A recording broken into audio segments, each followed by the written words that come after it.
अस्सलाम वालेकुम। बिस्मिल्लाहिर्रहमानिर्रहीम।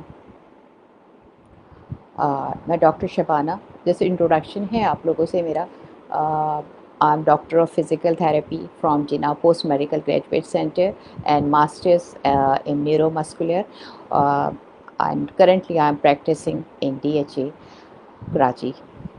अब आप लोगों को जैसा सबको मालूम है कि मुझे तकरीबन 30 ईयर से भी ज़्यादा का अरसा हो गया है फ़िज़ियोथेरेपी फ़ील्ड में। और सबसे पहले जो है मैं I would like to thanks all of the participants जो हमें ज्वाइन करें, and also the TIF physio wing जिन्होंने इतना ज़बरदस्त प्लेटफॉर्म दिया हम सब लोगों को फ़िज़ियोथेरेपी की तमाम नॉलेज शेयर करने के लिए।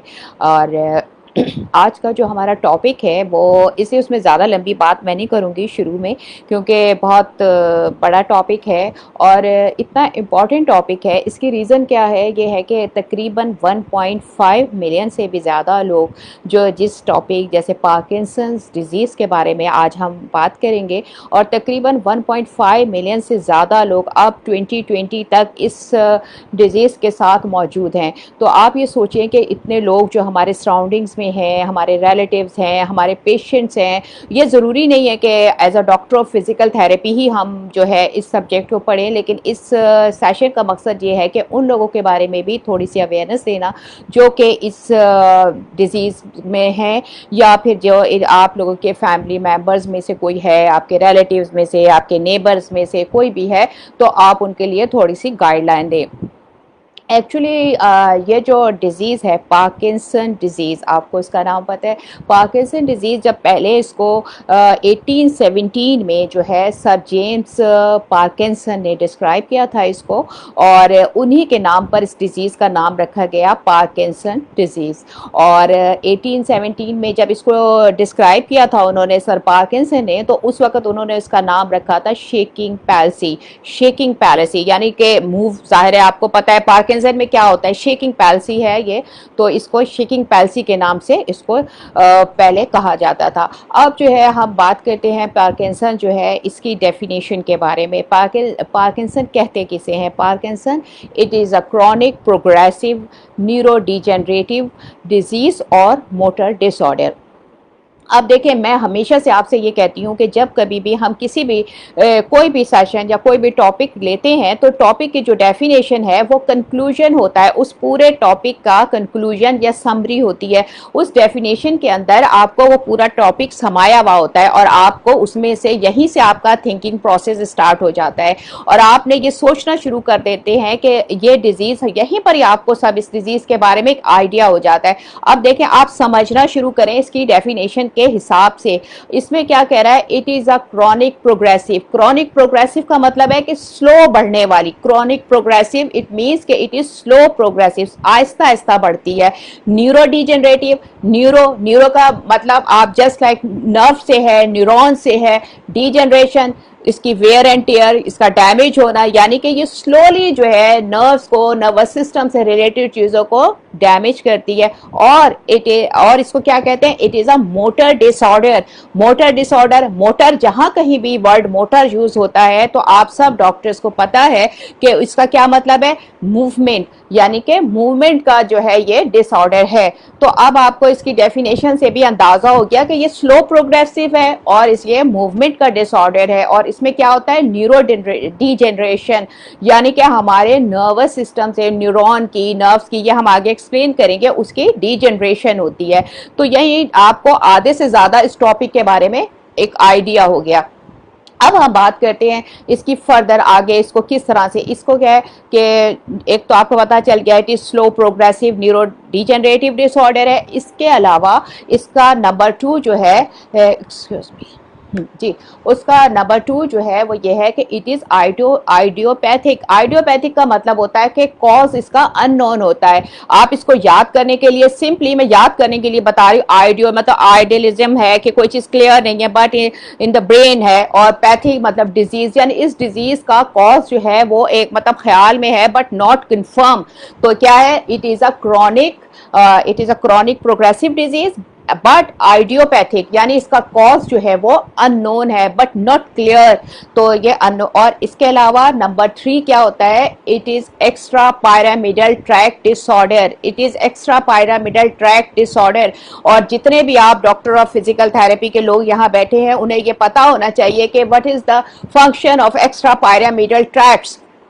आपको जब एक्स्ट्रा पायरामिडल ट्रैक्ट का, अब ये सामने यही कह दिया इसने कि it is a extra pyramidal tract disorder. जब ये एक्स्ट्रा पायरामिडल ट्रैक्ट डिसऑर्डर है तो इट मींस कि इसमें अगर इसका एक्स्ट्रा पायरामिडल ट्रैक्ट के फंक्शंस अगर आपको याद हैं तो इसका मतलब क्या हुआ कि जो जो फंक्शन एक्स्ट्रा पायरामिडल ट्रैक्ट करते हैं वो फंक्शन इसके नहीं होंगे। जाहिर है जब ये डिस्टर्ब है, उसका डिसऑर्डर है, तो एक्स्ट्रा पायरामिडल ट्रैक्ट जो डिस्टर्ब हो गया तो वो फंक्शन जो एक्स्ट्रा पायरामिडल ट्रैक्ट करता है वो फंक्शंस नहीं होंगे। अंडरस्टैंड, ये बहुत इंपॉर्टेंट है आप लोगों के लिए। एमसीक्यूज बीसीक्यूज में बहुत इजीली आप जो है इस डिजीज को डिस्क्राइब कर सकते हैं। देखें, अब आपको सबको याद होगा पैरामिडल, एक्स्ट्रा पैरामिडल ट्रैक, लेकिन उन लोगों को जिन्होंने अभी नहीं पढ़ा या जो नहीं जानते तो इस दो तरह के ट्रैक्स के बारे में। पैरामिडल ट्रैक्स क्या होते हैं, they refer to upper motor neuron, और ये they originate from the cerebral cortex and terminate to the spinal cord. अच्छा, एक्स्ट्रा पैरामिडल ट्रैक्ट क्या होते हैं, extra pyramidal tract they originates from the कहा brain stem and they carry motor neurons into the spinal cord. और क्या है ये दे, और अब आप ना ब्रेन स्टेम से ये ओरिजिनेट होते हैं और मोटर, और दे आर रिलेटेड। अभी किस चीज से रिस्पॉन्सिबल होते हैं, क्या क्या करते हैं आपको याद होना चाहिए। ये क्या करते हैं, ऑटोमेटिक और इनवॉलेंट्री मस्कुलेचर, जैसे कि मसल टोन, पोस्चर और बैलेंस, यानी कि ये इन 3 चीजों को कंट्रोल करते हैं एक्स्ट्रा पैरामिडल ट्रैक्ट। और पार्किंसन में क्या होता है, एक्स्ट्रा पैरामिडल ट्रैक डिसऑर्डर है। एक्स्ट्रा पैरामिडल ट्रैक जब डिसऑर्डर है तो इसका मतलब ऑटोमेटिकली बैलेंस, मसल टोन और पोस्चर, ऑफ कोर्स ये तीनों चीजें आपकी डिस्टर्ब होंगी। यहीं से ही आपको पता चल गया, ठीक है ना। ये सारी चीजें आप सीक्वेंस से पढ़ते जाएं, सीक्वेंस से याद करते जाएं, तो क्या हो गया, एक्स्ट्रा पैरामिडल ट्रैक डिसऑर्डर है। अब आपको समझ आ गई एक्स्ट्रा पैरा। अच्छा, एक और इंपॉर्टेंट चीज जो बहुत सारे कंफ्यूजन होती है बच्चों को, कि देखें ब्रेन स्टेम क्या है। एक्चुअली हमारा brain just like a tree है, और ट्री के जो तना होता है उसको क्या कहते हैं, स्टेम। ये क्या है, ब्रेन स्टेम, यानी ब्रेन का एक तना होता है। और इसमें क्या क्या चीजें ब्रेन स्टेम में क्या क्या चीजें इंक्लूडेड होती हैं, midbrain, pons, medulla oblongata, ये तीनों चीजें मिलकर क्या बनाती हैं, ब्रेन स्टेम। और अच्छा, अक्सर क्वेश्चन ये आता है आप लोगों के कि ब्रेन स्टेम और हाइंड ब्रेन में क्या डिफरेंस है। तो उसमें क्या होता है, हाइंड ब्रेन में सेरिबेलम इसके साथ होता है और मिड ब्रेन को एक्सक्लूड कर देते हैं। तो ब्रेन स्टेम में क्या चीजें हुई, midbrain, pons, medulla oblongata. ये बहुत इंपॉर्टेंट चीज है जो आप लोगों को पता होनी चाहिए। तो ये एक्स्ट्रा पैरामिडल ट्रैक्ट कहां से ओरिजिनेट करते हैं, ब्रेन स्टेम से, और ये मोटर फाइबर्स लेकर स्पाइनल कॉर्ड में आते हैं। ट्रैक्ट्स का मतलब क्या होता है, ट्रैक्ट से आपको मतलब समझ आता है, ट्रैक्ट्स कोई रास्ता, कोई चीज बड़ी लेके, fibres, these are the bundles of the fibres, tracts उसे कहते हैं।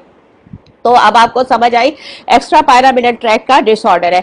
अब हम इसको एक सीक्वेंस से इसकी डेफिनेशन जो आपको किताबों में पढ़ाई जाती है वो है क्या है, it is a progressive chronic progressive neurodegenerative disorder, और it is motor disorder, idiopathic in nature, and extra pyramidal tract disorder. Extra pyramidal track का डिसऑर्डर होता है and it is characterised by, अब ये वो कह रहा है इट इज कैरेक्टराइज्ड बाय, अब वो इसकी कैरेक्टर वो तो बाद में बता रहा है। अगर आपको पता है एक्स्ट्रा पैरामिडल ट्रैक्ट आपने पढ़ लिया, आपको पता चल गया, लेकिन वो बाद में क्या बता रहा है, it is characterised by rigidity, tremor,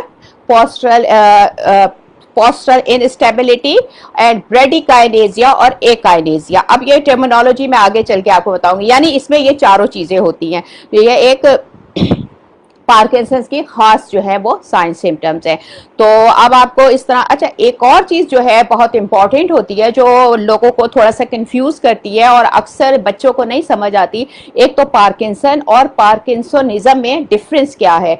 ये दोनों एक चीज नहीं होती। पार्किंसन क्या है, पार्किंसन जो है वो एक स्लो प्रोग्रेसिव या क्रॉनिक प्रोग्रेसिव न्यूरोडिजेनरेटिव डिसऑर्डर है। स्लो प्रोग्रेस होती है, इसलिए इसके ट्रीटमेंट से, इसके जो ट्रीटमेंट जब हम देते हैं तो इसके अंदर जो प्रोग्नोसिस है वो भी बहुत स्लो है, लेकिन पार्किंसनिज्म ग्रुप ऑफ डिसऑर्डर्स है, ग्रुप ऑफ डिसऑर्डर्स है, अंडरस्टैंड। और इसमें जो है, और ये स्लो नहीं होते, ये क्या होता है, रैपिड प्रोग्रेसिव होते हैं, रैपिड प्रोग्रेसिव होते हैं। और ये एक अम्ब्रेला, इसमें बहुत सारी टर्मिनोलॉजीज आती है। इसको एटिपिकल पार्किंसन भी कहते हैं, इसको पार्किंसन प्लस भी कहते हैं ना, ये पार्किंसनिज्म कहलाता है। और पार्किंसनिज्म के अंदर जो है रैपिड प्रोग्रेस किस तरह होती है, इसकी जैसे मिसाल के तौर पर, इसकी मिसाल मैं आपको दूं, वेस्कुलर पार्किंसनिज्म। वेस्कुलर पार्किंसनिज्म क्या होता है, ये ड्यू टू द स्ट्रोक, जो आपके ब्लड वेसल्स हैं उसमें क्या होता है, ब्रेन हैमरेज होता है, रप्चर होते हैं, तो छोटे छोटे जो स्ट्रोक्स होते हैं उसकी वजह से वेस्कुलर पार्किंसनिज्म होता है। क्या होता है, रैपिड ऑनसेट होता है, रैपिड जो है वो आपको जैसे ही स्ट्रोक होता है, आपको रैपिडली होता है ना, रैपिडली आपको प्रॉब्लम हो गया और फिर उसके बाद उसका ट्रीटमेंट से इतना ही रैपिडली जो है वो आपको रिलीफ मिलता है। इसी तरह dementia it is also a type of parkinsonism. तो अब आपको एक डिफरेंस पता चल गया कि ये दोनों में ये डिफरेंस है, पार्किंसन स्लो होता है, डिजेनरेटिव, स्लो प्रोग्रेसिव, और ये जो है एकदम रैपिड प्रोग्रेसिव है, और इसके अलावा ग्रुप ऑफ डिजीज है। अब आपको इसके बारे में थोड़ा सा डिफरेंशिएट कर दिया। अच्छा, अब हम बात करते हैं कि ये पार्किंसन जो है मेल और फीमेल्स दोनों मतलब इसके पेशेंट्स होते हैं, लेकिन मेल्स जो है वो ज्यादा प्रोन होते हैं, मेल्स में जो है वो ये चीज जो है वो ज्यादा होती है। अच्छा, इसके बाद इसमें ये बताते हैं कि अब आपने एज ग्रुप का आपको पता होना चाहिए, किस एज ग्रुप में। अच्छा, नॉर्मली जो रिसर्चेस कहती है, हम तो उन्हीं को फॉलो कर रहे हैं ना, उन रिसर्चेस के हिसाब से 1 to 2% जो लोग हैं वो मतलब 65 की एज से ज्यादा जो लोग हैं उनमें 1 to 2% ऑफ द पॉपुलेशन जो है above the age of 65 years they are suffering from the Parkinson disease। और उसके अलावा लेकिन 10% जो है बिफोर 40 years, यानी 40 साल से पहले भी 10% जो लोग हैं, 10% जो लोग हैं वो पार्किंसन उनको भी होता है। अच्छा, इसमें क्या होता है, 78% जो लोग हैं, 78%, keep it in your mind, 78% जो है वो आइडियोपैथिक होते हैं, कॉज अननोन होता है, वो पार्किंसन कहलाएगा। और उसके बाद 22% जो है वो सेकेंडरी पार्किंसन होता है। सेकेंडरी पार्किंसन क्या होता है, देखिए जब आपको पार्किंसन हो गया तो उसकी वजह से सेकेंडरी जैसे कॉम्प्लिकेशन है, खांसी हुई, आपको गला खराब हुआ, सेकेंडरी कॉम्प्लिकेशन क्या है, चेस्ट इन्फेक्शन हो गया, निमोनिया हो गया, ये सारी सेकेंडरी इन्फेक्शन, यानी एक चीज हुई उसके बाद वो अगर एग्रीवेट हुई तो दूसरी चीजें हो गई। इसी तरह से सेकेंडरी पार्किंसन होता है ड्यू टू द ट्यूमर होता है, टॉक्सिन्स होता है, मेडिकेशन की वजह से होता है। तो 22% केसेस जो हैं वो सेकेंडरी पार्किंसन के होते हैं। अब आपको इसका थोड़ी सी कैलकुलेशन के बारे में पता चल गया। अब हम आपसे बात करते हैं कि इसकी पैथोफिजियोलॉजी का मतलब यह है कि इसमें होता क्या है, क्या वजह होती है कि पार्किंसन में इस तरह से होता है, पार्किंसन की डिजीज होती क्या है एक्चुअली ना, हम अब उसके बारे में बात करते हैं। ये बहुत सिंपल सी डिजीज है, इसको समझना बहुत आसान है। देखिए, पार्किंसन एक्चुअली ये डिजीज क्या है, इम्बैलेंस की डिजीज है, यानी कि आपको उर्दू में मैं क्या कहूँ, इम्बैलेंस, यानी कि तवाजुन नहीं रहता, imbalance between chemicals in the brain, यानी जो ब्रेन में केमिकल्स है उनको कहते हैं न्यूरोट्रांसमीटर। न्यूरोट्रांसमीटर वो केमिकल्स होते हैं जो ब्रेन में जो है वो दे आर रिस्पॉन्सिबल, नाम से आपको पता चल रहा है, न्यूरो मतलब सिग्नल्स, नर्व के सिग्नल, ट्रांसमीटर नर्व के सिग्नल ट्रांसमिट करते हैं। तो न्यूरोट्रांसमीटर वो केमिकल्स होते हैं जो ब्रेन में होते हैं, जो कि अब आपको न्यूरॉन का स्ट्रक्चर पता है, हमारे ब्रेन में न्यूरॉन जो है वो कंटिन्यूस नहीं होते, एक न्यूरॉन फिर दूसरा, तो बीच में एक थोड़ा सा गैप बनता है ना, इस गैप को साइनेप कहते हैं, साइनेप्टिक क्लेफ्ट कहते हैं। ये जो है न्यूरोट्रांसमीटर उन साइनेप्टिक क्लेफ्ट्स में होते हैं, उस गैप में होते हैं, और इनका काम क्या होता है, एक न्यूरॉन का दूसरे न्यूरॉन से यानी सिग्नल्स ट्रांसफर करना। अच्छा, इसका 100 से भी ज्यादा हमारी बॉडी में न्यूरोट्रांसमीटर होते हैं, 7 बहुत इंपॉर्टेंट है जो मोस्टली हम लोग पढ़ रहे होते हैं, लेकिन इस वक्त हम सिर्फ 2 की बात करेंगे जो कि पार्किंसन से रिलेटेड है। अच्छा, न्यूरोट्रांसमीटर के फंक्शन जो है एक्साइटेटरी भी होता है और इनहिबिटरी फंक्शन भी होता है। एक्साइटेटरी फंक्शन का मतलब ये होता है ये केमिकल रिएक्शंस को तेज करता है, इनहिबिटरी जो उसको स्लो करता है।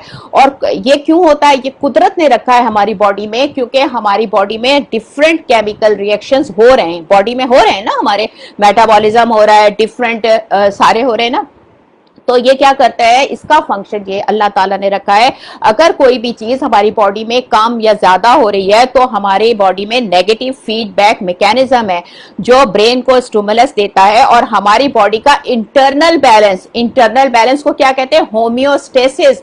होम्योस्टेसिस को जो है कंट्रोल करते हैं न्यूरोट्रांसमीटर, समझ आई। इसलिए इसका फंक्शन एक्साइटेटरी भी होता है और इनहिबिटरी भी। क्योंकि आप परेशान हो जाए क्यों एक्साइटेटरी होता है, क्यों इनहिबिटरी होता है, तो उसकी वजह ये होती है कि जो चीज कम हो, जो चीज ज्यादा हो, तो फिर वो वाले जो कम करते हैं वो स्टिमुलेट हो जाते हैं, ज्यादा वाले स्टिमुलेट हो जाते हैं। जिस तरह से जरूरत होती है फिर वो उन रिसेप्टर्स पे इफेक्ट करके उस केमिकल रिएक्शन को इनहेंस करते हैं और हमारी बॉडी का इंटरनल बैलेंस को कंट्रोल रखते हैं। ये होता है नॉर्मल कंडीशंस में। लेकिन पार्किंसन में क्या होता है, पार्किंसन में यही इम्बैलेंस हो जाता है। इम्बैलेंस कहाँ होता है, ब्रेन में। ब्रेन का हिस्सा है बेसल गैंग्लिया। इसमें क्या होता है, there is a imbalance between the two neurotransmitter, acetyl choline और दूसरा डोपामीन। ये दोनों डोपामीन और एसिटाइल कोलिन दोनों जो है न्यूरोट्रांसमीटर हैं और ये ब्रेन में बेसल गैंग्लिया में होते हैं। अब क्या होता है कि ये दोनों का ऑपोजिट फंक्शन है, एक एक्साइटेटरी है और एक इनहिबिटरी है। तो क्या इन दोनों को बैलेंस में रखने के लिए आपने देखा नहीं, अगर हम रस्सी खींचते हैं तो दोनों पावर्स को एक जितना होना चाहता है तो रस्सी में एक सी हो जाती है ना रस्सी, तब रस्सी आगे पीछे नहीं, मतलब बैलेंस के लिए दोनों पावर्स को, अपोजिट पावर को इक्वल होना जरूरी होता है। तो क्या होता है कि इसमें डोपामीन और एसिटाइल कोलिन, उनका दोनों का बैलेंस होना बहुत जरूरी होता है। इनका ऑपोजिट एक्शन है, एक का एक्साइटेटरी है, एक का इनहिबिटरी एक्शन है। तो अगर इन दोनों में से किसी एक का एक्शन जो है वो इम्बैलेंस हो गया तो क्या हो जाता है, तो जितने भी जो बेसल गैंग्लिया, जो ब्रेन का हिस्सा है जिसमें ये दोनों न्यूरोट्रांसमीटर होते हैं, ये दोनों इम्बैलेंस हो जाते हैं और उसके जो न्यूरॉन्स हैं, उसके जो बेसल गैंग्लिया में जो न्यूरॉन्स हैं, उनका फंक्शन इन दोनों के बैलेंस से होता है। और अगर इनका बैलेंस डिस्टर्ब हो जाए तो क्या हो जाता है, उसमें हमें पार्किंसन डिजीज होती है। अब मैं आपको डिटेल से बताती हूँ होता क्या है कि डोपामीन जो न्यूरोट्रांसमीटर है, समझ आ रही है आपको। डोपामीन के बारे में अभी मैं आपको पहले बता चुकी हूँ। डोपामीन जो है वो न्यूरोट्रांसमीटर है जो कि अब ये जो हमारा डोपामीन है ये कहाँ पे बनता है, it is synthesise, it is produced. कहाँ पे प्रोड्यूस होता है, कहाँ सिंथेसाइज होता है, ये प्रोड्यूस्ड होता है substantia nigra of basal ganglia. अब बेसल गैंग्लिया के सब्सटेंशिया नाइग्रा में जो है ये डोपामीन जो है वो बनता है। अब डोपामीन जो ये सब्सटेंशिया नाइग्रा के न्यूरॉन्स जो हैं वो डोपामीन प्रोड्यूस कर रहे होते हैं और ये क्या कहलाते हैं, सब्सटेंशिया नाइग्रा ट्रैक्ट्स।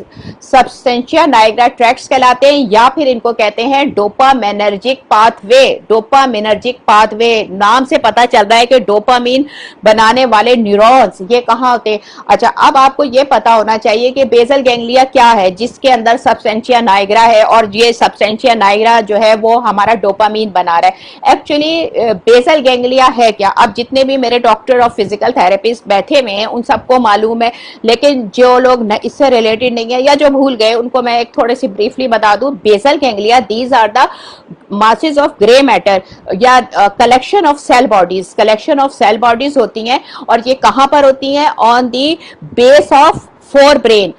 तीन हमने है ना, फोर ब्रेन, मिड ब्रेन और hindbrain, on the base of forebrain and top of midbrain. यानी फोर ब्रेन जहां खत्म हुआ उसके नीचे मिड ब्रेन उसके टॉप पे होती है, on the either side of thalamus.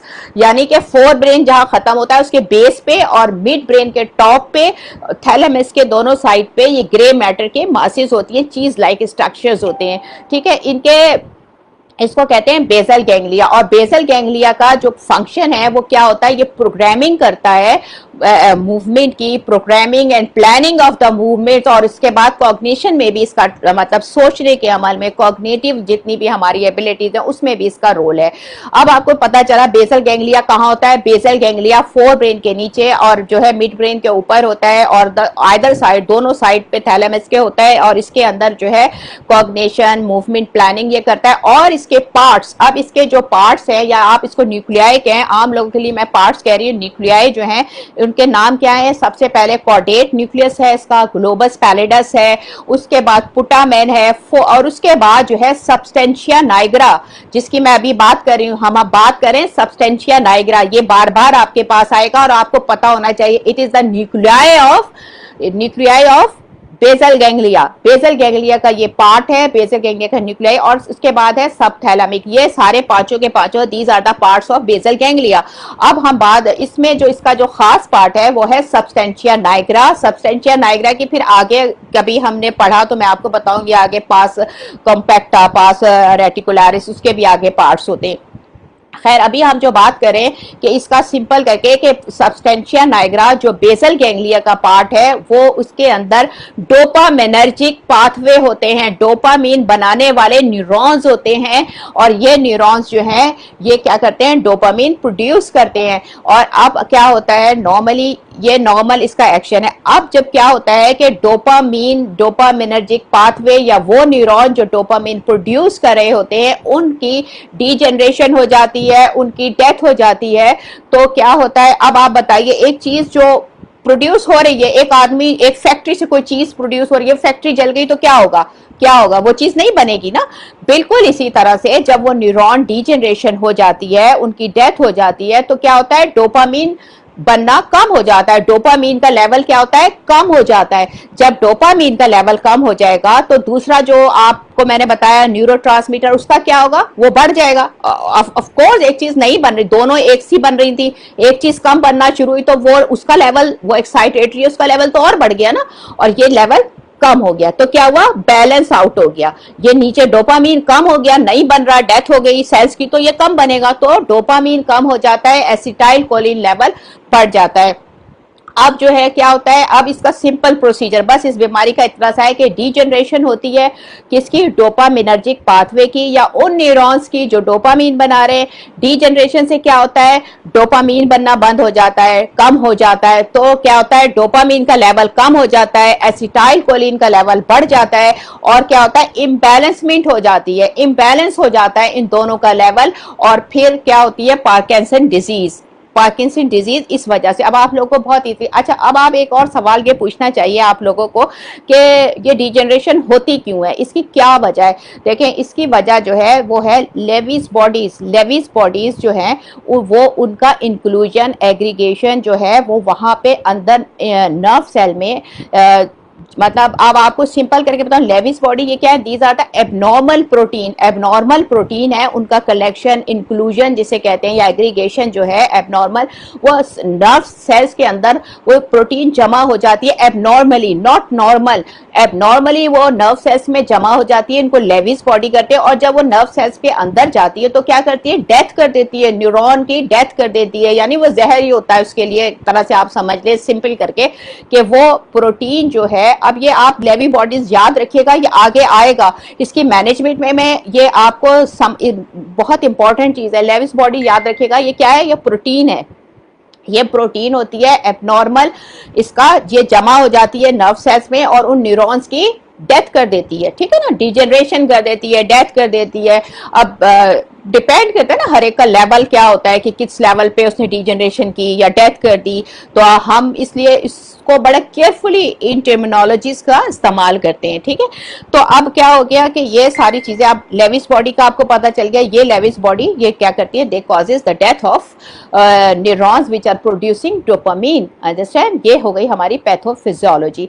अब हम बात करते हैं इसके जो है इसकी प्रोग्नोसिस के ऊपर मैं बात करूंगी। पहले प्रोग्नोसिस का मतलब ये होता है इस बीमारी में कितनी रिकवरी होती है और क्या क्या मतलब इसके चांसेस होते हैं। देखें हम जो बात करें, फिर मैं कहूंगी हम रिसर्च के बेसिस पे बात करते हैं। एक रिसर्च ये कहती है कि अगर 61% का मतलब आप समझते हैं, जब हम इस तरह डिस्क्राइब करते हैं तो उसका मतलब ये होता है कि 100 में से इतने लोग, अब वो कह रहा है 61% का मतलब 100 में से 61 लोग, ठीक है, 100 में से 61 लोग, 61% जो लोग होते हैं वो पार्किंसन डिजीज होने के बाद 10 साल तक जीते हैं, 10 साल तक दे सर्वाइव। तो आपको पता चला। और लेकिन एक रिसर्च ये कहती है कि 83% यानी 100 में से 83 लोग, 83% जो लोग हैं वो 15 साल तक, आफ्टर पार्किंसन डिजीज के 15 साल बाद तक वो सरवाइव करते हैं, अंडरस्टैंड। अच्छा, लेकिन लेकिन ये भी रिसर्च कहती है, अब क्या रिसर्च कहती है, by the help of pharmacological management, अपना dietary management and very important, that is the physiotherapy management, the patient can survive more than 5 to 10 years. यानी कि दवाइयों के साथ, डाइटरी मैनेजमेंट के साथ और 40% फिजियोथेरेपी ट्रीटमेंट के साथ ये पेशेंट जो है अपनी जिंदगी के 5 से 10 साल और गुजार सकता है। उसकी रीजन ये होती है कि बहुत सारी जो डेथ्स होती हैं पार्किंसन में, वो आपकी डिसेबिलिटी की वजह से पेशेंट गिर जाता है, पेशेंट को चेस्ट इन्फेक्शन हो जाते हैं, सारी चीजें होती है। तो फिजियोथेरेपी में क्या होता है, फिजियोथेरेपिस्ट उसकी डिसेबिलिटीज को कंट्रोल करता है, उसकी डिफॉर्मिटीज को कंट्रोल करता है, उसके पेन्स को कंट्रोल करता है और उसकी पोस्चर करेक्शन करता है। यानी 40% इसमें जो रोल है पार्किंसन में, उसमें फिजियोथेरेपी का है। और आप ये देखें इतना इंपॉर्टेंट रोल है फिजियोथेरेपी का कि पेशेंट 40% बहुत बड़ा वो होता है हिस्सा। तो 40% रोल जो है वो फिजियोथेरेपी का होता है पार्किंसन डिजीज में, और इसकी वजह से पेशेंट आप देखें 5 से 10 साल उसकी क्वालिटी ऑफ लाइफ बेहतर होती है और वो आगे सरवाइव कर सकता है। तो ये आगे मैं आपको बताऊं कि हमारा फिजियोथेरेपी का प्रोग्राम, इसकी मैनेजमेंट। अच्छा, इसके बाद मैं जल्दी इसलिए कह रही हूँ कि कोई चीज रह ना जाए ना आप लोगों से। अच्छा, इसके जो है एक डिस्क्रिप्शन होती है इसकी, जैसे हम डायग्नोस करते हैं ना कि हमारे पास अगर पार्किंसन का पेशेंट आ गया, ये सिंपली आप बगैर किसी टेस्ट के भी ना क्लिनिकली जो है वो आप उसको डायग्नोस करते हैं। इस डायग्नोसिस के जो है ये स्टेजेस है। अब देखें इसके स्टेजेस के हिसाब से स्टेप या स्टेज 1 कह लें। स्टेज 1 में क्या होता है, यूनिलैटरल इन्वॉल्वमेंट, यानी सिर्फ पेशेंट आएगा, उसकी एक साइड जो है वो इफेक्टेड होगी, बाकी दूसरी साइड बिल्कुल नॉर्मल होगी। स्टेज 2 में क्या होता है, बायलैटरल इन्वॉल्वमेंट, यानी उसकी दोनों साइड्स जो है वो इन्वॉल्व होंगी। थर्ड में क्या होता है, बायलैटरल इन्वॉल्वमेंट होती है, लेकिन जो है उसका अच्छा, स्टेज 2 में जब उसकी बायलैटरल इन्वॉल्वमेंट होती है उसका बैलेंस ठीक होता है, बिल्कुल सही होता है। लेकिन स्टेज 3 में उसकी बायलैटरल इन्वॉल्वमेंट होती है लेकिन उसका बैलेंस जो है वो डिस्टर्ब हो जाता है। और स्टेज 4 में क्या होता है, सिवियर किस्म की जो है वो बायलैटरल, यानी बायलैटरल का मतलब दोनों साइड, उसकी दोनों साइड इफेक्टेड होती हैं, प्लस जो है उसका बैलेंस डिस्टर्ब होता है, बैलेंस सिवियरली डिस्टर्ब हो जाता है। स्टेज जो है वो आपकी 3 में। स्टेज 4 में क्या होता है, बायलैटरल इन्वॉल्वमेंट होती है, बायलैटरल इन्वॉल्वमेंट के साथ क्या होता है, इसका बैलेंस जो है वो डिस्टर्ब होता है, लेकिन इवन पेशेंट कैन वॉक, उसके बावजूद भी पेशेंट वॉक कर सकता है by the help of crutches, walker और या किसी भी इंसान की मदद से। और उसके बाद जो आखिरी स्टेज है, स्टेज 5 में क्या होता है कि पेशेंट बेड रिटर्न हो जाता है और पूरे का पूरा व्हील चेयर पे आ जाता है। ये जो है ना, ये इसके स्टेजेस हैं, जिसके इन स्टेजेस के हिसाब से जो है हम पार्किंसन के पेशेंट की डायग्नोसिस डिस्क्राइब करते हैं। और इसी के हिसाब से जब हम फिजियोथेरेपी में ये पेशेंट आता है तो हम जो अपना एक्सरसाइज प्लान बनाते हैं वो इन पेशेंट की इन स्टेजेस के हिसाब से बताते हैं कि स्टेज 1 है, स्टेज 2 है, स्टेज 3 में हमें क्या करना है, बैलेंस एक्सरसाइजेस करनी है, और ये मैं आगे आपको इसकी मैनेजमेंट में बताती हूँ। यहाँ तक तो आप सब लोगों को जो है वो इसकी सारे। अब हम बात कर रहे हैं कि इसकी मैनेजमेंट के बारे में। देखें, मैनेजमेंट जो है इसकी अगर आप लोगों में से किसी को कोई चीज समझ ना भी आए ना, तो आप कमेंट्स में, मैं देखती जा रही हूँ, अगर आपको कोई ऐसी चीज है जो नहीं समझ आ रही अभी, नहीं तो लेक्चर के एंड में आप कमेंट सेक्शन में जो है, या फिर मेरा पेज है फिजियोस्लिम चैनल के नाम से, आप उस पर आप दे सकते हैं, या इसी पर भी आप दें तो मैं आपके इंडिविजुअली भी जो है वो आपके क्वेश्चंस का जवाब मैं दूंगी इंशाल्लाह ताला, ताकि कोई ऐसी चीज ना हो जो आपके दिमाग में से मिस हो जाए। तो अब देखें, जो भी चीज़ हम समझ रहे हैं उसका मकसद यही होता है कि हम उस चीज़ को पूरे का पूरा अपने। अच्छा, अब हम चलें, ये सारा कुछ हो गया। अब कोई चीज़ रह जाए तो मुझे बता दीजिएगा, ज़बानी लेक्चर में यही होता है। अच्छा, अब हम बात करते हैं क्लिनिकल फीचर्स। अब क्लिनिकल फीचर्स में क्या है, देखें, क्लिनिकल फीचर्स उन चीज़ों को कहते हैं कि जब पेशेंट को इस बीमारी में क्या क्या होता है। अब हर पेशेंट में ये सारे क्लिनिकल फीचर्स आपको नहीं मिलेंगे, ज़रूरी नहीं है, मतलब किसी में 2 मिलेंगे, किसी में 3 मिलते हैं, लेकिन कुछ क्लिनिकल फीचर्स ऐसे होते हैं जिनको जो बहुत डोमिनेंट होते हैं और जिसको देखते ही हमें पता चल जाता है कि ये पेशेंट इस बीमारी का है, ठीक है ना। बाकी चीजें सेकेंडरी भी होती हैं उसमें कुछ, यानी तो इसमें जो पार्किंसन की, जैसे इसमें कहा इट इज कैरेक्टराइज्ड बाय, वो जो इसकी सिम्टम्स आपने डेफिनेशन में पढ़ी थी क्या क्या, नंबर 1 क्या है, ब्रेडिकाइनेजिया। ब्रेडिकाइनेजिया किसे कहते हैं, ब्रेडिकाइनेजिया का मतलब है स्लोनेस ऑफ मूवमेंट, यानी मूवमेंट स्लो हो जाती है, स्पेशली जब वो पेशेंट इनिशिएट करता है कोई मूवमेंट, जैसे फर्स्ट करे पानी उठाने के लिए गिलास उठा रहा है तो स्लोनेस ऑफ मूवमेंट है, कोई भी मूवमेंट इनिशिएट करता है तो वो क्या है, स्लोनेस ऑफ मूवमेंट होती है। और दूसरी एकाइनेजिया, एकाइनेजिया का मतलब ए जहां भी इस्तेमाल हो उसका मतलब एब्सेंट, एकाइनेजिया, काइनेजिया का मतलब होता है मूवमेंट ना, akinesia lack of movement, absence of movement. तो एब्सेंस ऑफ मूवमेंट, अब आप देखने में कहेंगे नहीं वो तो हिलता जुलता है, चलता फिरता है, ऐसे उसको नहीं कहते। एकाइनेजिया का मतलब होता है एब्सेंस ऑफ मूवमेंट। कैसे होती है, क्योंकि इसमें फ्रीजिंग पोस्चर हो जाता है, फ्रीजिंग, फ्रीजिंग का मतलब जैसे नाम से फ्रीज हो जाता है। अब पेशेंट ने गिलास उठाना है, फ्रीज हो गया, उससे मतलब उसे मूवमेंट ही नहीं हो रही, फ्रीज हो गया, इसकी वजह से एक काइनेजिया भी हो जाता है उसको।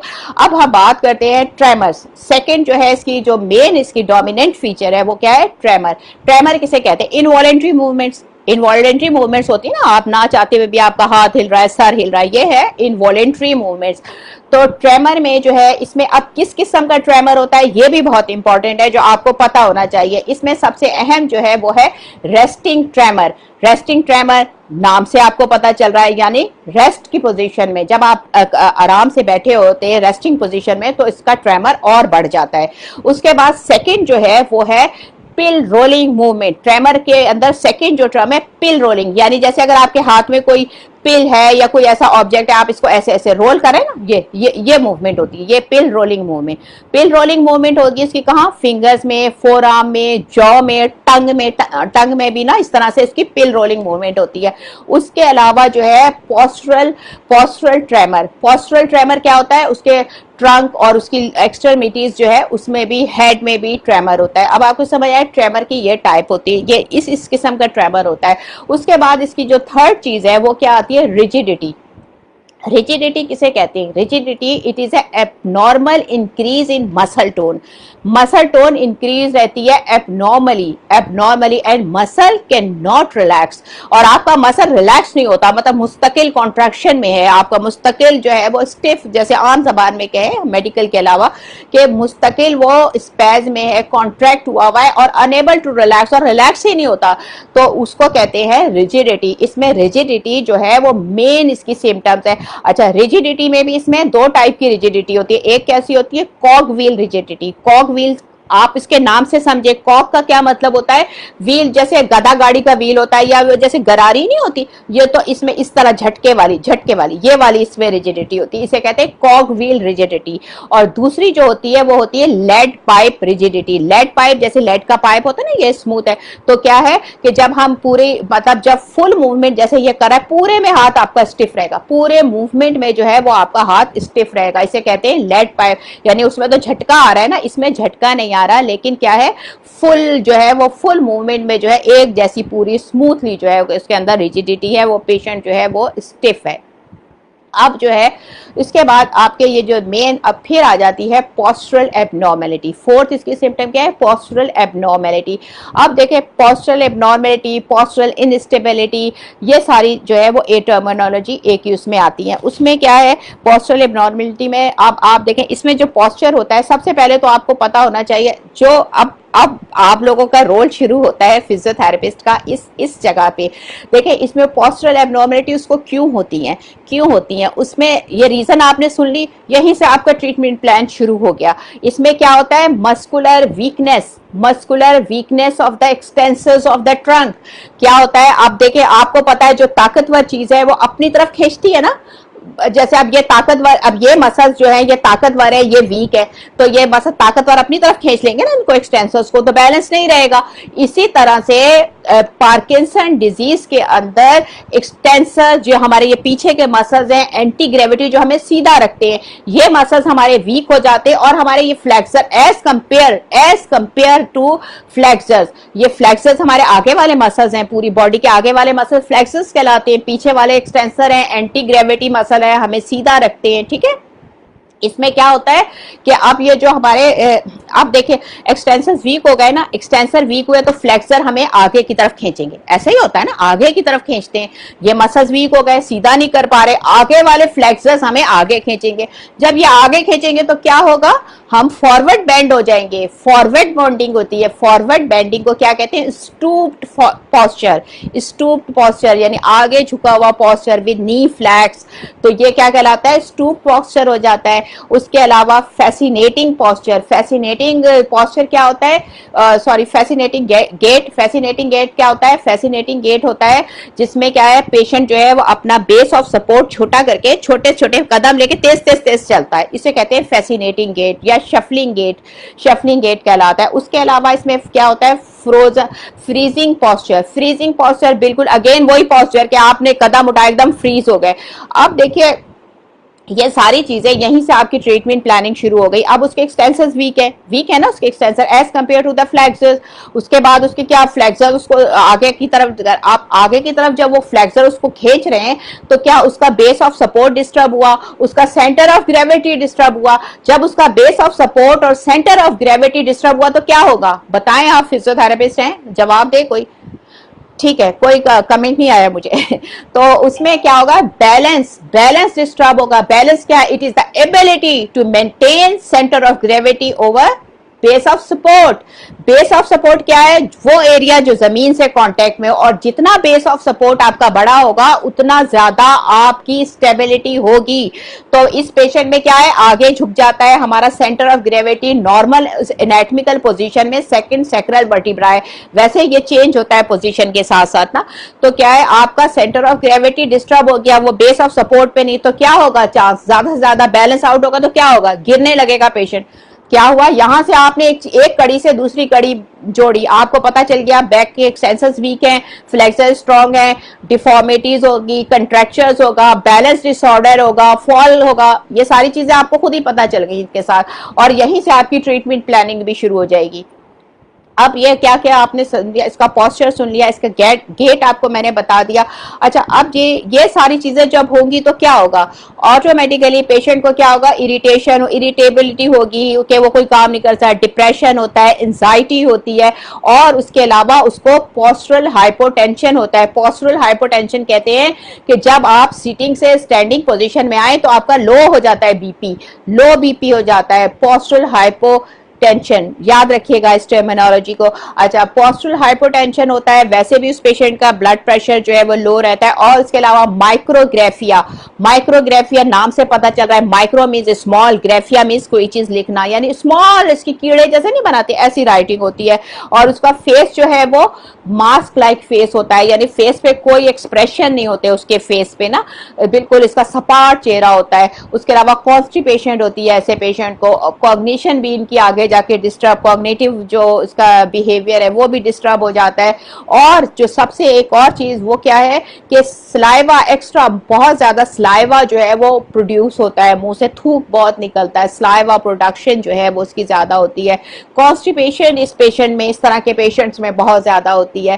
तो अब आपको ये अंदाजा हो गया कि इसके क्लिनिकल फीचर्स ये सारे क्लिनिकल फीचर्स हैं, और इन क्लिनिकल फीचर के हिसाब से ही हम ट्रीटमेंट करते हैं, उसकी मैनेजमेंट करते हैं। अब हम मैनेजमेंट की बात जब करते हैं तो अब हम इसको, मेरी कोशिश यही है कि इस टॉपिक को आज ही के मैं आज कंप्लीट कर दूं। तो इसमें हम आते हैं मैनेजमेंट में। मैनेजमेंट के अंदर जो है इसकी मैनेजमेंट जो है वो डिफरेंट हम बताएंगे। सबसे पहले क्या है इसकी फार्माकोलॉजिकल मैनेजमेंट। फार्माकोलॉजिकल मैनेजमेंट कहते हैं कि जैसे अब उसको जब दवाएं और जो उसका ट्रीटमेंट है वो, तो देखिए ये केस होता है न्यूरोफिजिशियन का या इसका फिजिशियन, वो इसमें उसका केस होता है, वो उनको देखेंगे, उसका लेवल देखेंगे डोपामीन का, उसका एसिटाइल कोलिन का लेवल देखेंगे, वो उस हिसाब से उसको ट्रीट करेंगे। नॉर्मली जो स्ट्रेटेजी होती है इसमें इसकी जो अपना पार्किंसन डिजीज में जो ट्रीटमेंट की जो स्ट्रेटेजी होती है उसमें क्या होता है, उसमें बैलेंस करना होता है, और क्या करना होता है, डोपामीन लेवल को बढ़ाना होता है और एसिटाइल कोलिन लेवल को कम करना होता है, जो कि एबनॉर्मल होगी ना बैलेंस, हमने पहले बताया डोपामीन कम हो जाता है। तो जो ट्रीटमेंट देते हैं उसमें क्या ये करते हैं, उसमें इनका एम ये होता है कि डोपामीन जो है वो ऊपर आ जाए और एसिटाइल कोलिन कम हो जाए ताकि बैलेंस हो जाए फॉर द बैलेंस होने का क्या मकसद है? For the proper function of basal ganglia, ताकि basal ganglia, extra pyramidal tract, इन सब का फंक्शन प्रॉपर हो, मतलब कंट्रोल हो, बेहतर हो, यही होता है ना। तो ये सारी चीजें, और इसमें लेवाडोपा जो है, लेवाडोपा देते हैं डोपामीन का। तो इसमें और भी डिफरेंट बहुत सारी मेडिकेशंस हैं जो ये लोग देते हैं, अब तो बहुत सारी आ गई हैं, बहुत सारी इनकी थेरेपीज हैं। उसके बाद दूसरी जो है इसमें है डाइटरी मैनेजमेंट। डाइटरी मैनेजमेंट के अंदर क्या है? डाइटरी मैनेजमेंट में ये सबसे अहम पॉइंट है जो हमारे सारे जो लोग, अगर इनको किसी को भी अगर पार्किंसन है, या अगर किसी को सराउंडिंग में है, या हमारे अपने डॉक्टर और फिजिकल थेरेपिस्ट जितने हैं उनको पता होना चाहिए। देखिए मैंने आपको पहले भी कहा था, लेविस बॉडी की वजह से जो है ये प्रॉब्लम होता है, और वो क्या होती है? वो है प्रोटीन, एब्नॉर्मल प्रोटीन जो है वो जमा हो जाती है नर्व सेल्स में, और वो जमा होके क्या करती हैं? डेथ करती हैं अपने डोपामिनर्जिक पाथवे की। अब अगर पेशेंट जो है वो हाई प्रोटीन डाइट ले रहा होता है, हाई प्रोटीन डाइट ले रहा होता है, अगर पार्किंसन का पेशेंट, तो उसके जो वो डोपामीन ले रहा है, लेवाडोपा जो ले रहा है, उसका जो इफेक्टिवनेस है उसको वो ब्लॉक करेगी। ये रिसर्च कहती है, ये बुक्स कहती है कि आपकी जो हाई प्रोटीन डाइट है वो इसकी दवा की इफेक्टिवनेस को कम करेंगी। इसलिए जितने भी पार्किंसन के पेशेंट्स हैं वो उनको चाहिए कि वो लो प्रोटीन और हाई कैलोरिक डाइट ले। समझ आइए आप लोगों को? ये बहुत इंपॉर्टेंट चीज है जो हम सबको पता होना चाहिए। अच्छा, उसके बाद जो है वो हम बात करते हैं इसकी सर्जिकल मैनेजमेंट की। सर्जिकल मैनेजमेंट के अंदर जो है, देखिए सर्जरी हमारा काम तो नहीं है फिजियोथेरेपिस्ट का, लेकिन हमें इसके बारे में, या हमारे जो पेशेंट्स हैं उनको इसके बारे में थोड़ा बहुत तो इसके बारे में पता होना चाहिए। इसमें जो है सर्जिकल प्रोसीजर जो होते हैं, एब्लेटिव थेरेपी के, एब्लेटिव सर्जरी कहलाती है। एब्लेटिव सर्जरी इसके नाम से पता चलता है कि इसमें डिस्ट्रॉय कर देते हैं टिश्यूज को बाय हीटिंग, डायथर्मी, क्रायोथेरेपी, या फिर सिंपल एब्लेशन, उसको हटा डिस्ट्रॉय कर देते हैं टिश्यूज को। और उसके अंदर जो है दो टाइप की होती है। एक तो जो है वो पैलिडोटोमी कहलाती है। पैलिडोटोमी ग्लोबस पैलिडस का कुछ टिश्यूज को जो है वो हीटिंग से बर्न कर देते हैं at the temperature of 60 to 80 degree.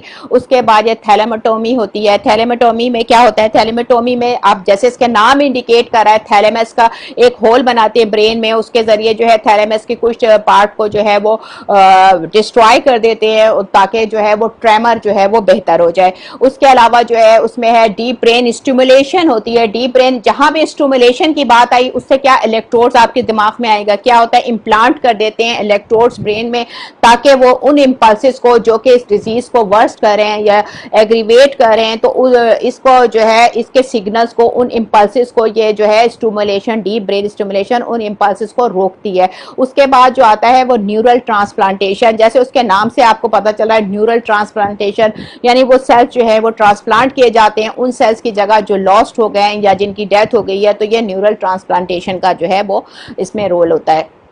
अब ये आपको तकरीबन तो सारे की सारी जो है इस डिजीज़ के बारे में। अब हम आते हैं अपने फिजियोथेरेपी पॉइंट ऑफ व्यू से, क्योंकि टाइम बड़ा तेज़ी से जा रहा है, 45 मिनट्स हो गए हैं।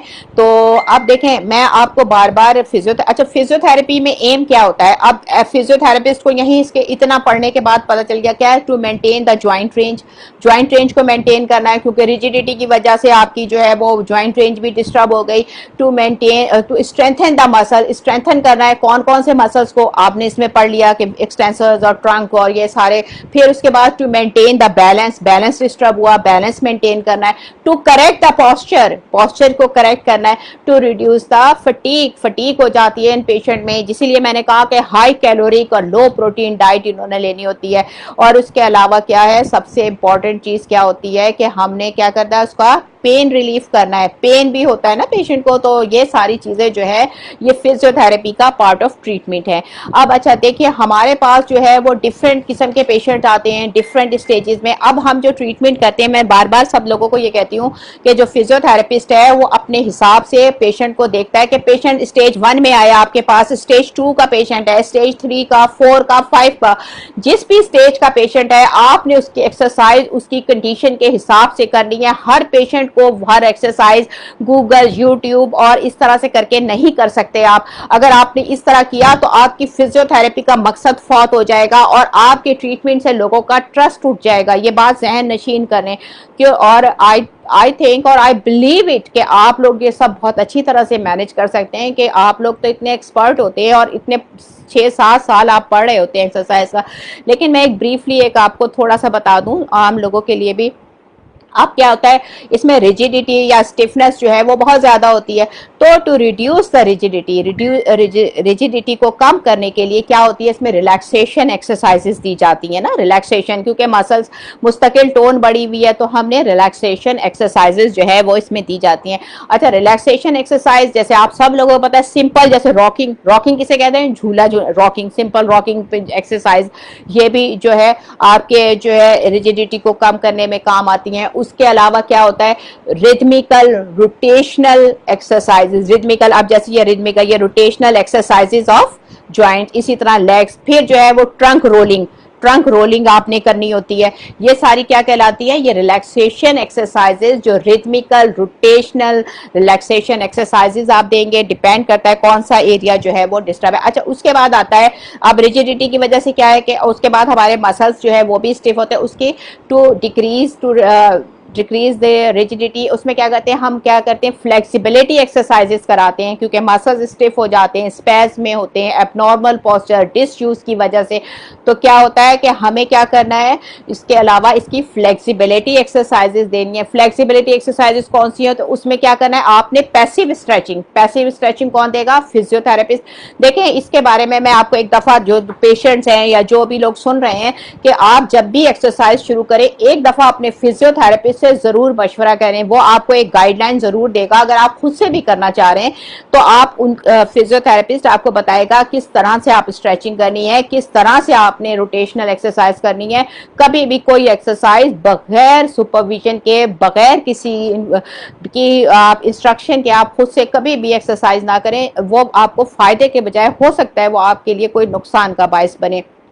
तो अब आपसे मैं क्या बात कर रही थी कि हमने क्या करी, फ्लेक्सिबिलिटी की। पैसिव स्ट्रेचिंग आपको पता है इसमें ज्यादा स्ट्रेचिंग क्या है, आप जैसे सब आपको पता है कि हमारे ये पेक्टोरल अपर रीजन जो है वो बहुत ज्यादा स्टिफ होता है ना इसमें आगे फॉरवर्ड की वजह से। तो आपने ये क्या करते हैं, इसके अलावा आपने ट्रिपीजियस की और इन सब की जो है वो स्ट्रेचिंग, जैसे आपको मैंने पहले भी बताया था, ऐसे जैसे ये हाथ आपने यहाँ रखा, आपने क्या कहा सर आपको धक्का देना है, हाथ से रोकना है, ये आपने स्ट्रेचिंग कर, ये वाली स्ट्रेचिंग दोनों साइड पे। स्ट्रेचिंग हमेशा 5 to 10 सेकंड होल्ड करने से होती है, 5 सेकंड से कम करेंगे वो स्ट्रेचिंग नहीं है। उसके बाद ये वाली साइड की आपको पता है सर्वाइकल की, ये सारी स्ट्रेचेस आपने उसको देनी है। उसके अलावा पूल थेरेपी जो है वो ऐसे पेशेंट के लिए पूल थेरेपी भी जो है वो बहुत ज्यादा इंपॉर्टेंट है।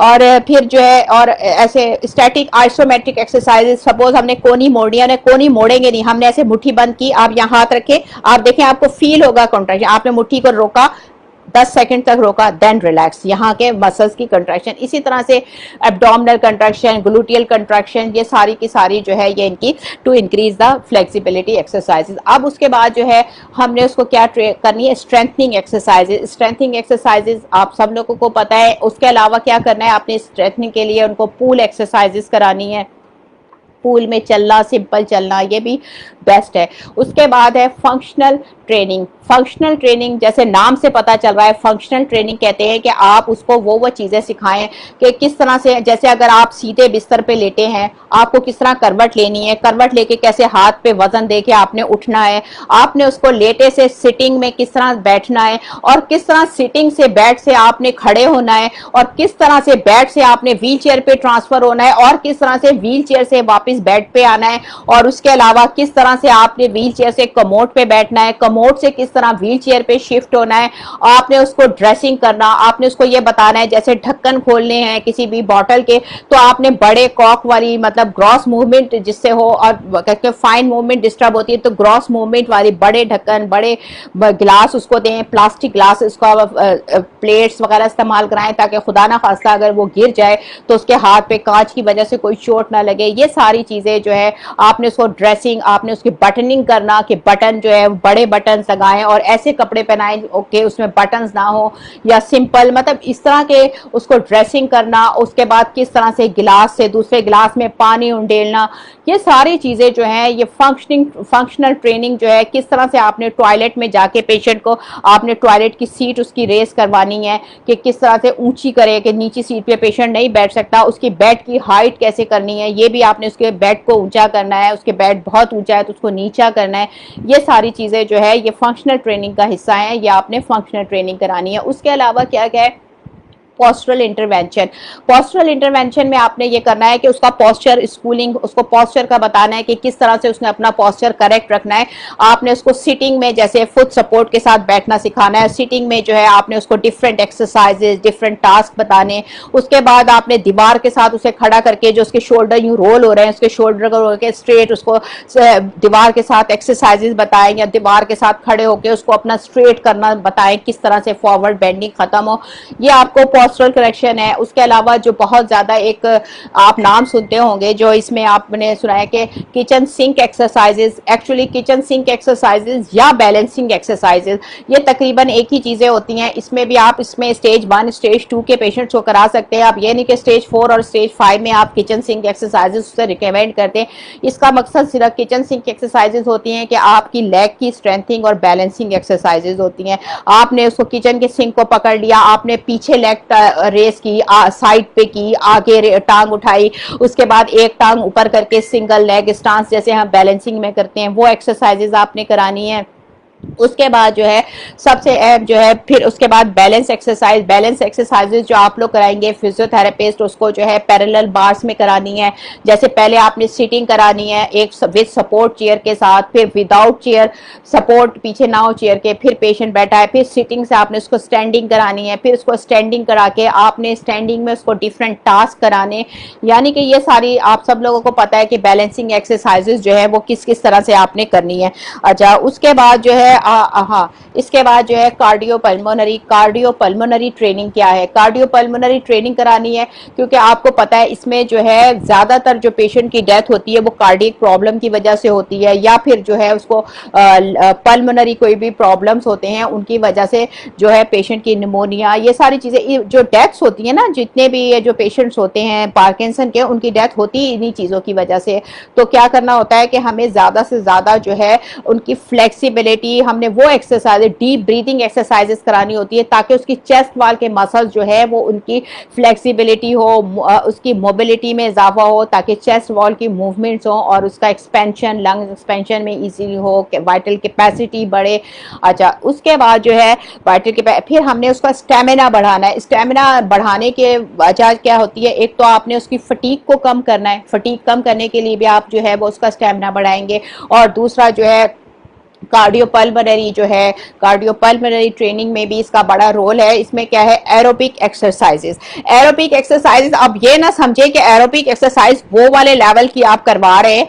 एरोबिक एक्सरसाइजेस के भी डिफरेंट तरीके हैं। एरोबिक एक्सरसाइजेस आप कराएंगे उससे क्या होगा, विद म्यूजिक आप उसको एरोबिक एक्सरसाइज कराएं, उससे क्या फायदा होगा, उससे एक तो उसका ब्रीदिंग प्रॉब्लम, उसकी जो है वो रिदमिकल मूवमेंट्स होंगी, उसका कोऑर्डिनेशन आएगा, मोटिवेशन बढ़ेगा, उसकी जो है क्या कहते हैं उसका कोऑर्डिनेशन साथ मोटिवेशन है, फ्लेक्सिबिलिटी है और उसके अलावा उसका स्टेमिना बढ़ेगा। और उसके बाद जो है ये सारी चीजें बहुत, और मूवमेंट बढ़ेगी, मूवमेंट के अलावा फ्लेक्सिबिलिटी बढ़ेगी। अच्छा अब एरोबिक एक्सरसाइजेज में एक तो ये है कि अब पेशेंट अगर आपका स्टेज 1 और स्टेज 2 का पेशेंट है वो तो स्टैंडिंग में भी कर सकता है, लेकिन अगर आपका पेशेंट ऐसा है कि जो स्टेज 3 स्टेज 4 या स्टेज 5 वाला तो बेचारा नहीं कर सकता, लेकिन स्टेज 3 स्टेज 4 में जो है आपने क्या करना होता है उस पेशेंट को आपने चेयर पे बैठा के वो पेशेंट जो है क्या कर सकता है, आपकी रिदमिकल एक्सरसाइज जैसे आपने एरोबिक कराई ना, ऐसे सिटिंग में बैठे हुए क्या कर रहा है वो वॉक कर रहा है, सिटिंग में बैठे बैठे जो है वो मार्चिंग कर रहा है और स्टैटिक पूरी बॉडी साइकिलिंग जैसे हम साइकिल चलाते ऐसे साइकिलिंग कर रहा है, फिर वो डांस स्टेप्स बैठे बैठे ना डांस स्टेप्स कर रहा है टांग के हाथ के विद म्यूजिक। तो ये भी सारी चीजें क्या है, ये भी इसकी एरोबिक एक्टिविटीज हैं और इसमें डिफरेंट डांसिंग स्टेप्स है जो पेशेंट खड़े। और सबसे बड़ी बात यह है कि आप पेशेंट्स को ना ग्रुप ग्रुप में, जैसे अगर आपकी क्लिनिक में आ रहा है वो पेशेंट, तो आप उसकी ग्रुप फिजियोथेरेपी जो है वो बहुत इंपॉर्टेंट होती है, वो ग्रुप फिजियोथेरेपी। अब आपको समझ आ गई, जरूरी नहीं है कि पेशेंट स्टेज 3-4 में जो चल नहीं सकता तो आपने उसको बताना है इवन कि वो बिस्तर पे लेट के भी साइकिलिंग कर रहा है, सिटिंग में ऐसे बैठ के साइकिलिंग कर रहा है, एक्सरसाइज कर रहा है, मार्च कर रहा है, एक जगह खड़े होकर जो है वो स्टैटिक वॉक कर रहा है। तो ये सारी चीजें जो है वो उसके साथ साथ जो है वो आप उसको समझाते जाएंगे। अब बाकी जो है इसके अलावा क्या है, इसके अलावा फिर वो सपोर्ट्स वगैरह हैं जो आपने देनी है, सपोर्टिव थेरेपी आपने देनी है। सपोर्टिव थेरेपी में क्या है, उसके वॉकर आपने बताना है, उसको व्हील चेयर किस तरह लेनी है, उसका किस तरह से जो है वो उसने मूव करना है स्टिक के साथ, और फिर आपने जो है वो उसकी स्टिक की जो है वो सारी की सारी उसकी मूवमेंट सारी उसको मेंटेन करनी है। अच्छा देखें, ये सारी चीज़ें जो मैंने आपको बताई हैं ये तो एक सिंपल सा डिस्क्रिप्शन है फिजियोथेरेपिस्ट के लिए कि वो फिजियोथेरेपिस्ट को किस तरह से फिजियोथेरेपी में इनकी मैनेजमेंट करनी होती है। देखिए, फिजियोथेरेपिस्ट जो इस फील्ड में है उनको पता है कि जितने भी चेस्ट प्रॉब्लम है, चेस्ट के लिए सबसे अहम चीज़ है कि आपने इन पेशेंट्स की चेस्ट फिजियोथेरेपी को बहुत बहुत ज़्यादा कॉन्सेंट्रेट करना है, उसके ऊपर बहुत ज़्यादा पेशेंट को डीप ब्रीथिंग सिखानी है उसको। उसके अलावा ये कि उसका स्टेमिना बढ़ाना है, उसकी फटीग कम हो, आपने उसकी डाइट की भी आपने उसको इंस्ट्रक्शन देनी है, आपको उसको पोस्चरल करेक्शन करनी है, और सबसे इंपॉर्टेंट चीज़ आपने उसकी पेन रिडक्शन। देखिए, पेन रिडक्शन के लिए ज़रूरी ये रहता है कि फिजियोथेरेपिस्ट को पता है कि वो पेशेंट किस तरह का है, उस हिसाब से फिजियोथेरेपिस्ट जो भी मॉडलिटीज़ होती हैं फिजियोथेरेपी में, आप सब लोगों को पता है कि फिजियोथेरेपी में क्या क्या चीज़ें होती हैं, डायथर्मी है, टेंस है, अल्ट्रासाउंड है, जो भी है वो अब ये फिजियोथेरेपिस्ट जो है वो खुद से मैनेज करें कि उसको। अब जितने भी पार्किंसन के पेशेंट्स हैं वो लोग ये समझते हैं कि शायद सिर्फ इसका लेवोडोपा के अलावा कोई भी ट्रीटमेंट नहीं है, लेकिन 40% ट्रीटमेंट, 40% असिस्टेंट जो है वो आपको फिजियोथेरेपी ट्रीटमेंट से मिलती है, और उससे आपकी ज़िंदगी 5 से 10 साल तकरीबन आगे बढ़ जाती है। और उसके अलावा ये कि जितनी भी ज़िंदगी है वो तो अल्लाह ताला ने लिखी है, लेकिन क्वालिटी ऑफ लाइफ भी जो है वो आपकी बेहतर होती है। अब मैं ये सब तो मैं आप सब लोग का शुक्रिया अदा करूँगी। बाकी आप अपने क्वेश्चंस जो हैं वो मुझे कमेंट सेक्शन में भेजें, मैं उसका आंसर भी करूँगी, और मेरी कोशिश होगी मैं 1-2 सेशन इस पार्किंसन डिजीज़ पे और लूँ, क्योंकि बहुत सारी चीज़ें ऐसी हैं जो मैं मज़ीद आप लोगों को बताना चाहती हूँ। अब बाकी जो मैं एक छोटी सी बात जो है वो मैं उन पेशेंट से कहूँगी या उन लोगों से जिनके अपने प्यारे जो हैं वो इस डिजीज़ में मुब्तला हैं, या वो लोग जो वो पेशेंट जो खुद भी ये देख रहे हैं, तो मैं उनसे एक बात करना चाहूँगी छोटी सी। वो बात ये है कि देखिए, आपने सुना होगा सुपरमैन का नाम सुना होगा, स्पाइडरमैन का नाम भी सुना होगा, आयरन मैन का नाम भी सुना होगा, फूलन देवी भी सुनी होगी आपने, झांसी की रानी भी सुनी होगी, रजिया सुल्तान भी सुनी होगी, बिल गेट का भी नाम सुना होगा। कितने नाम आपने सुने में। इन सब लोग, ये सब डिफरेंट डिफरेंट कंट्रीज के अलग अलग लोग थे, अलग अलग मजहब के लोग थे, लेकिन इन सब में क्या चीज़ कॉमन थी? इन सब में एक चीज़ कॉमन थी, वो थी विल पावर कॉमन थी। और विल पावर वो ऐसी चीज़ है जो इंसान को जितवाती है, जो इंसान को जीत के ज़िंदगी का रास्ता दिखाती है। जिन लोगों की विल पावर होती है वो अपनी विल पावर के ज़रिए हर बड़े से बड़ी बीमारी, पार्किंसन तो कोई भी ऐसी चीज़ नहीं है, पार्किंसन को भी ज़िंदगी जितनी है वो तो जी ही लेंगे, लेकिन अल्लाह ताला ने जो ज़िंदगी दी है वो बेहतर से जिए, बेहतर से ज़्यादा आप हिम्मत रखें, और आप अपनी ज़िंदगी जो भी है उस ज़िंदगी को खुशी खुशी गुजारें। आपको अवेयरनेस होनी चाहिए अपनी बीमारी के, आपको उस बीमारी से मायूस जो है वो नहीं होना चाहिए। इसके लिए एक शेर है कि हज़ार खौफ हो लेकिन ज़बान हो दिल की रफ़ीक, हज़ार खौफ हो लेकिन ज़बान हो दिल की रफ़ीक, यही रहा है अज़ल से कलंदरों का तरीक। तो जो कलंदर्स हैं वो तो ऐसे ही जीते हैं, और आपने भी ऐसे ही जीना है, जिए शान से जिए। ज़िंदगी तो जितनी है वो तो है ही, ज़रूरी नहीं है कि हम जिंदा हैं तो खुश हैं, लेकिन जितने भी ज़िंदगी के दिन हैं उसमें मायूसी के बजाय जो है वो आपने ना मुंह छुपा के जिए, ना सर झुका के जिए, ना मुंह छुपा के जिए, ना सर झुका के जिए। अब एक रात अगर हम जिए तो कम ही सही, अब एक रात अगर हम जिए तो कम ही सही, यही बहुत है कि हम मशले जला के जिए। यानी हम अपनी ज़िंदगी को एक रोशनी बनाएं दूसरों के लिए। किसी भी बीमारी से, किसी भी तकलीफ़ से अपने आप को छोटा ना समझें, अपनी ज़िंदगी का मकसद ख़त्म ना करें, जिए और अल्लाह ताला से मदद मांगें। और हम सब लोग, तमाम डॉक्टर, तमाम फिजियोथेरेपिस्ट, तमाम मेडिकल कम्युनिटी, आप सब बीमार लोगों के साथ है, हम सब की मदद आपके साथ है। आप लोगों को परेशान परेशान होने की ज़रूरत नहीं है, हम सब आपके साथ हैं, आपकी शाना बशाना, और आपको इस तकलीफ़ से जितना हो सकेगा हमारी कोशिश होगी हम आपको इस तकलीफ़ से निजात दिलाएं, आपकी क्वालिटी ऑफ लाइफ बेहतर करें। थैंक यू वेरी मच, जज़ाकल्लाह, अल्लाह हाफ़िज़।